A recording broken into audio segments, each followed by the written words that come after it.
BRS నేత పాడి కౌశిక్ రెడ్డి మంగళవారం చేసిన వ్యాఖ్యలపై ఈసీ విచారణకు ఆదేశించింది. కౌశిక్ రెడ్డి వ్యాఖ్యలపై ఎన్నికల సంఘం నివేదికను కోరింది. విచారణ జరిపి నివేదిక ఇవ్వాలని హుజూరాబాద్ ఎన్నికల అధికారులను ఈసీ ఆదేశించింది. ఇక కౌశిక్ రెడ్డి ప్రచారం ముగింపు రోజున వివాదాస్పద వ్యాఖ్యలు చేసిన విషయం అందరికీ తెలిసిందే. ఈసారి తనను గెలిపించకపోతే భార్య బిడ్డతో కలిసి ఉరేసుకుంటానని అన్నారు. గెలిస్తే విజయయాత్ర, లేదంటే డిసెంబర్ 4న తన శవయాత్ర అంటూ ఓటర్లను ప్రభావితం చేసేలా కామెంట్ చేశారు.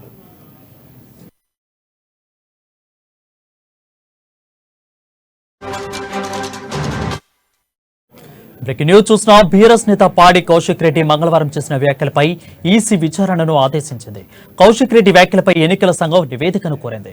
విచారణ జరిపి నివేదిక ఇవ్వాలని హుజూరాబాద్ ఎన్నికల అధికారులకు ఈసీ ఆదేశించింది. ఇక కౌశిక్ రెడ్డి ప్రచారం ముగింపు రోజు వివాదాస్పద వ్యాఖ్యలు చేసిన విషయం అందరికీ తెలిసిందే.